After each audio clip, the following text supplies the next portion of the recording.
Okay, so here's what we have put together to essentially shrink the chamber size, reduce the airflow area, so that we don't have wasted airflow across the area between the bib rack and the door, where we're not even going to have a board in that area. So each of these bib racks has some 1032 threaded holes on these vertical rods or the vertical support there.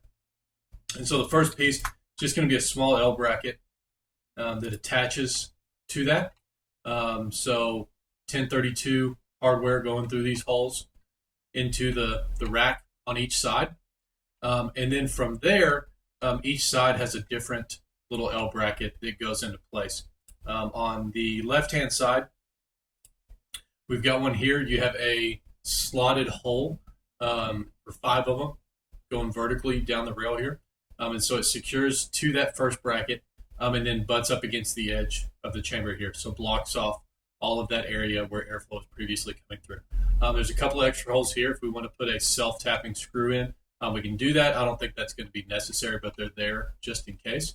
And then on the opposite side, we've got a very similar L bracket, but a little bit shorter because over here on the other side, we've got some hardware that's used to adjust the basically the dampers over here, the opening and closing, the slide rails. And so in order to avoid that hardware, we had to shorten the bracket on this side, but it still blocks off all the airflow.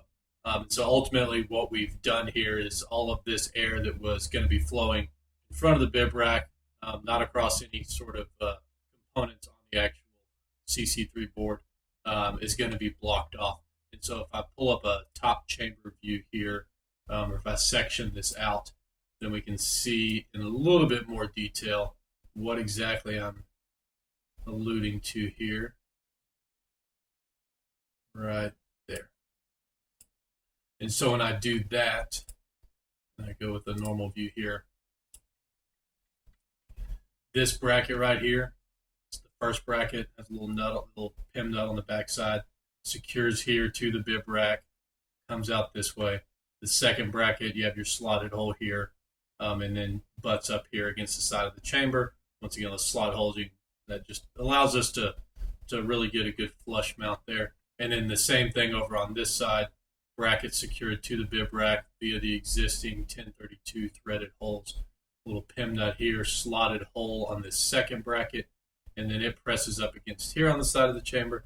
It's just slightly shorter to stay away from this hardware here.